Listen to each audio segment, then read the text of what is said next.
आप सभी का स्वागत है हमारे YouTube चैनल रूहानी डायरी में। अगर वीडियो अच्छा लगे तो एक लाइक जरूर करें और हमारे चैनल को भी सब्सक्राइब करें।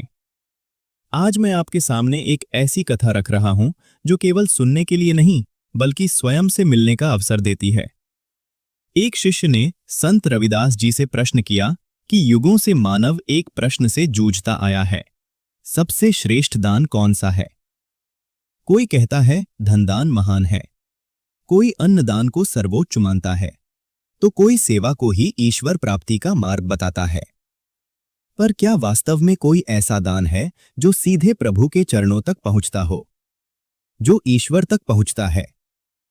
संत रविदास ने शिष्य की आंखों में देखा। वह केवल प्रश्न नहीं था, बल्कि भीतर की बेचैनी भी थी। वे मंद मुस्कुराए और बोले, वत्स, जब तक कोई दान मन को नहीं छूता तब तक वह केवल लेन देन होता है। वह न धर्म होता है न भक्ति। मैंने ऐसे राजा देखे हैं जो सोना लुटा देते हैं पर अपना अहंकार नहीं छोड़ते। मैंने ऐसे विद्वान देखे हैं जो शास्त्रों की व्याख्या करते हैं पर क्षमा का अर्थ नहीं जानते।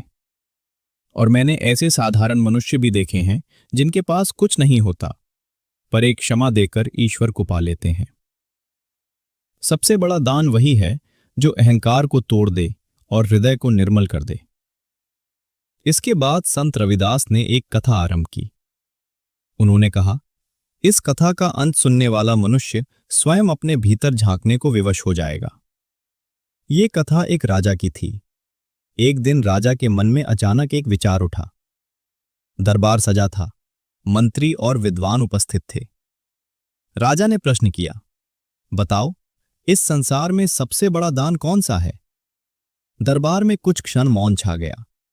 फिर राजा ने घोषणा की कि जो इसका सही उत्तर देगा उसे सम्मान और पुरस्कार मिलेगा। दरबार के प्रमुख विद्वान सोमदेव आगे आए। वे शास्त्रों के ज्ञाता थे पर जीवन के कटु अनुभवों से अभी अछूते थे।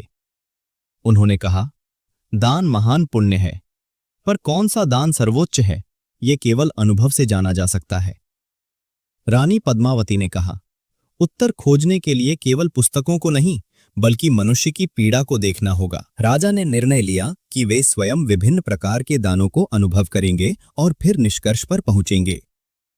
पहले दिन राजा ने धनदान का आदेश दिया। राजकोष खोला गया, स्वर्ण मुद्राएं गरीबों में बांट दी गईं। लोगों की आंखों में चमक थी, जय जयकार हो रही थी, पर राजा के मन में एक अजीब सी रिक्तता बनी रही।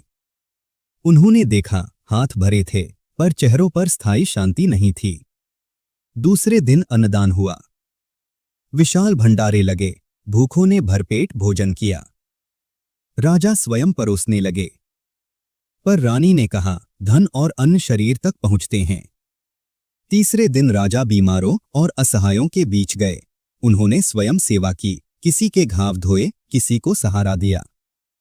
लोगों ने उन्हें आशीर्वाद दिया, पर दिन के अंत में राजा थक गए। शरीर में थकान थी और मन में बोझ। चौथे दिन दरबार में एक युवक लाया गया।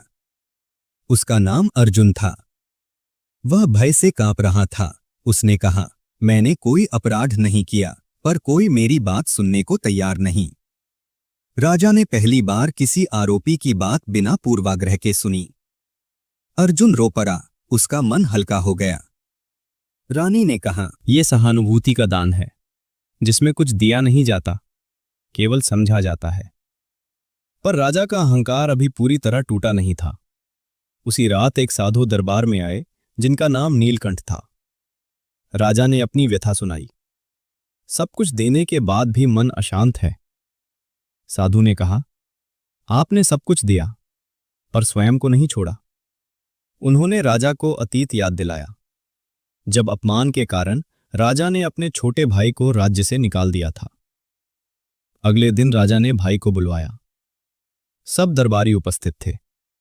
राजा सिंहासन से उतर आए और भाई के चरणों में बैठ गए। उन्होंने कहा, मैं राजा तो बन सका पर भाई नहीं बन सका, मुझे क्षमा कर दो।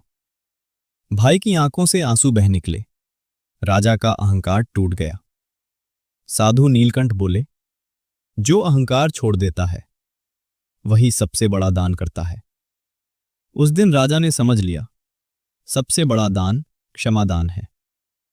संत रविदास कथा समाप्त करते हुए बोले, धन दिया तो भंडार, सेवा दी तो समय, सहानुभूति दी तो मन, पर जब स्वयं को खो दिया, अहंकार टूट गया, तभी आत्मा मुक्त होती है। जो क्षमा कर सकता है वही सच्चा धनी है। राजा हो या साधारण जन, जो क्षमा देता है वही ईश्वर के सबसे निकट होता है।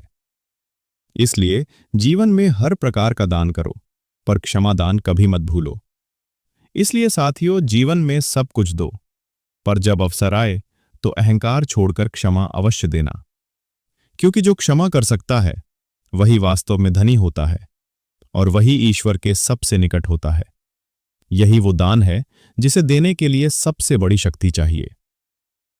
इसी के साथ हम आपसे इजाजत लेते हैं। अगर आपको ये वीडियो अच्छी लगी हो तो इसे शेयर जरूर कीजिए, ताकि ये संदेश गुरु के हर प्रेमी के पास पहुंच सके।